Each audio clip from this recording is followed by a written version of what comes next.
in the name of the greatest people that have ever trod this earth, I draw the line in the dust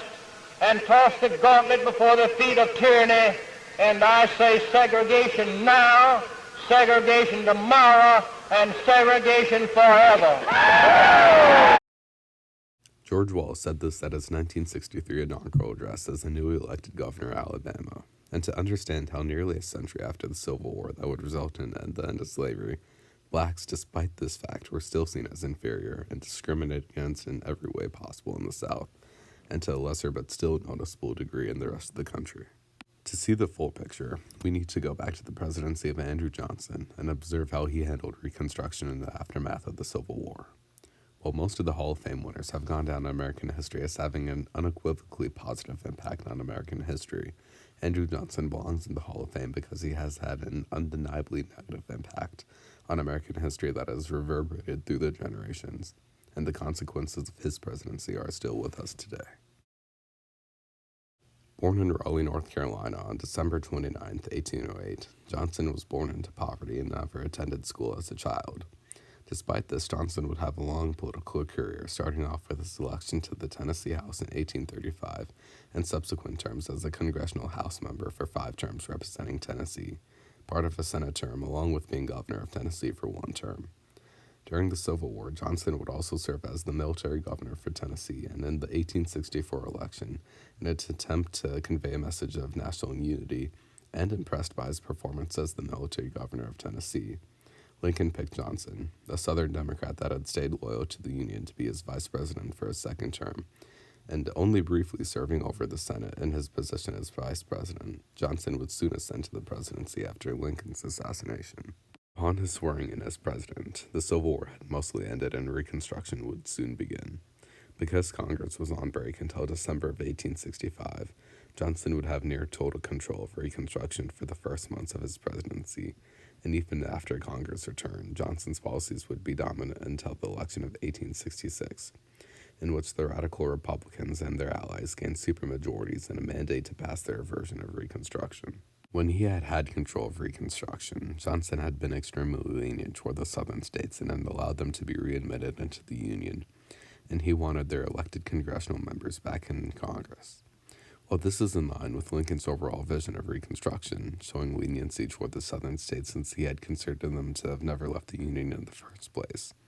where Johnson differed, and what would ultimately lead him to have such an enormous impact on American history, was his position on the rights for freedmen. By the end of the war, Lincoln had supported limited black suffrage, especially for the black men that had served as soldiers during the Civil War. Lincoln also opposed the old white Southern planter class retaking complete control, as they did under Johnson. Johnson, on the other hand, was completely opposed to black suffrage in any sense and would actively work against any progress that could have been made for the freedmen. By the end of his term as president, he had pardoned all Confederate officials that were not already indicted, opposed the 14th Amendment, and vetoed any legislation applying to improving the freedmen's situation, including the Civil Rights Act of 1866 and expanding the Freedmen's Bureau. In addition, he had put no limitation on ex-Confederate officers' power, and they would soon regain all control that they had had before the war, with white Southern aristocrats dominating state governments and sending themselves to Congress. The result of this was that in the South, black codes would settle in place and blacks would be discriminated against, blocking their ability to exercise their political and economic rights.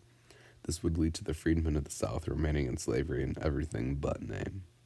Johnson was also a poor compromiser, failing miserably in trying to get Congress to back any of his plans, as he consistently antagonized Republicans in Congress, consistently vetoing most Reconstruction legislation. While Lincoln had also vetoed some legislation when applying to the South, he was also a respected wartime president that had the popular backing of the people in the North, and who, while pushing presidential power, understood what he could and couldn't do.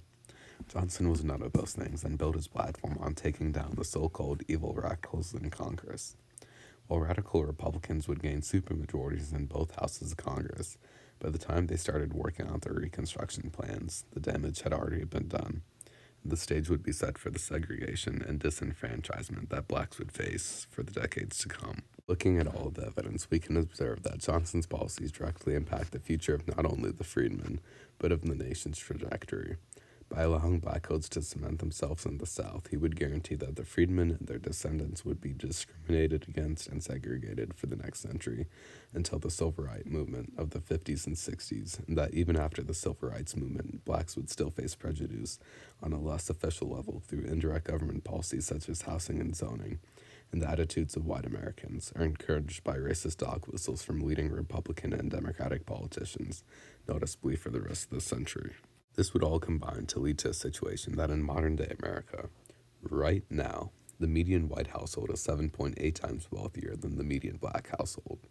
It can be clear to see that Andrew Johnson and his policies have had a devastating impact on millions of Americans for more than 150 years. Some may argue that because Lincoln's Reconstruction plans were also lenient on the South,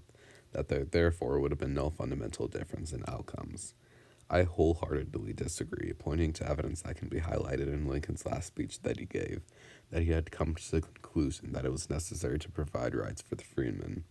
while Johnson saw it necessary to disenfranchise the freedmen in every way possible. Andrew Johnson was president during an inflection point in American history, where the fate of black Americans was to be decided, and because of his complete and abject failure in handling Reconstruction that has and still is directly impacting millions of people in this country, he deserves to go down as one of the most impactful figures in American history because of how miserably he failed in his position.